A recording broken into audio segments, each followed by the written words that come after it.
जम्मू से। राधे राधे। राधे राधे महाराज जी।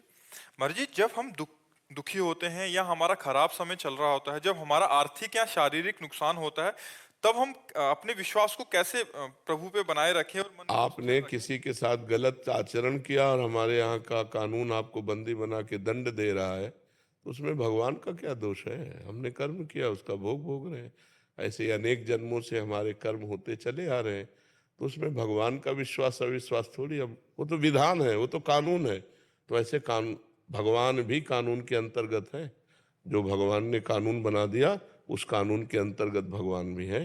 जैसे राष्ट्रपति हो या प्रधानमंत्री हो, हमारे भारतीय संविधान के विरुद्ध आचरण बन जाए तो उनको भी जेल जाना पड़ेगा, नहीं जाना पड़ेगा?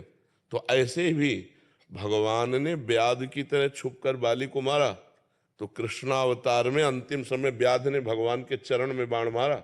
कानून के बाहर नहीं है, जो कानून बना दिया उसके अंतर्गत है। तो हमारे लोगों के जन्म जन्मांतरों के पाप हैं, जो हमें दुख, विपत्ति, संकट और हमारी जो उन्नति है उसमें वो बाधा पहुंचाते हैं। उन्हीं के नष्ट करने के लिए तो हम प्रार्थना करते हैं कि नाम जप करो, अच्छे कर्म करो, दूसरों को सुख पहुंचाओ, जिससे तुम्हारे पाप कर्म तुम्हें परास्त न कर पावे। अब भजन करोगे नहीं। अब जैसे बहुत से लोग हैं, मुर्गा बकरा मांस खाते हैं, शराब पीते हैं, पराई माता बहनों से व्यभिचार करते हैं, और जब उनको संकट आता है तो भगवान को कोसते हैं। तो इससे भगवान क्या करें? आप हमें बताओ। तुम्हें खेती दे दी गई, बीज दे दिए गए, अब बम्बुल बो कि दाग छुहारा बो, ये तुम्हारी बुद्धि की बात है। अब बो बम्बुल और चाहो दाग छुहारा, तो ऐसा तो नहीं हो सकता।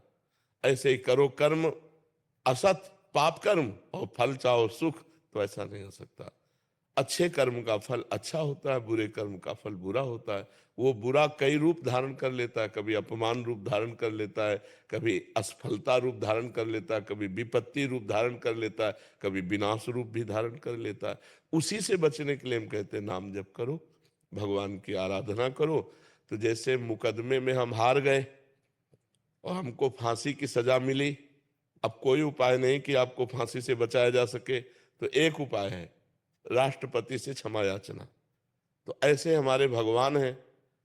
अगर हम भगवान से क्षमा याचना करें तो हमसे माना कि गलतियां हो गई, हमारा बिल्कुल पक्का अपराध है, हमें भोगना भी पड़ेगा, लेकिन भगवान चाहे तो क्षमा कर सकते हैं ना। तो उन्होंने कहा, आम तो हम सर्व पापेभ्यो मोक्षयिष्यामि मा शुचा, मैं तुम्हें समस्त पापों से मुक्त करके पवित्र कर दूंगा। तो हम भगवान की शरण में जाए। कुछ न कुछ हमसे पाप बनते रहते हैं, तो वो पाप हमें सता न पावे, हमें दुख न दे पावे, आगे हमसे पाप ना बन पावे, ऐसी हमारी बुद्धि शुद्ध रहे। इसलिए हमें भगवान की शरण में जाना चाहिए, भगवान का नाम जप करना चाहिए और दूसरों का परोपकार करना चाहिए। परोपकार से हृदय बहुत जल्दी पवित्र होता है। अगर हम पशु पक्षी का भी परोपकार करने लगे तो हमारा हृदय बहुत जल्दी पवित्र हो जाएगा, निष्पाप हो जाएगा। समझ पा रहे हैं आप? इसमें भगवान को कोसने की जरूरत क्या है? भगवान का आपसे कोई दुश्मनी है क्या? बस ऐसे एक ना बीच में थोड़ा सा वो नहीं, तो आप अपने को कोसिए, भगवान को क्यों कोसते हैं? आप अपने को कोसेंगे तो अच्छे बन जाएंगे कि यार मेरे से ही कोई गलती हो गई है, अभी नहीं सही तो पूर्व जन्म में कोई ना कोई पाप बना है जिसका दंड मुझे भोगना पड़ रहा है, चलो भोग लेते हैं, आगे तो गलती नहीं करेंगे। तो एक आत्मबल मिलेगा। आप पवित्र और भगवान को कोसोगे तो भगवान को आप कुछ भी करो तो भगवान तक पहुंच पाएगा क्या?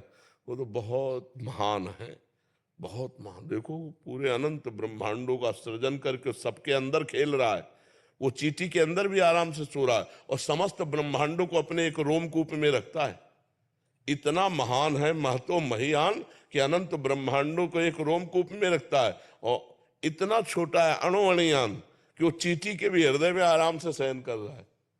ऐसा वो महान परमात्मा है। अणुअणियान महतो महियान। यो माम पश्यति सर्वत्र सर्वम च मयि पश्यति तस्याहम न प्रणश्यामि सच में न प्रणश्यति।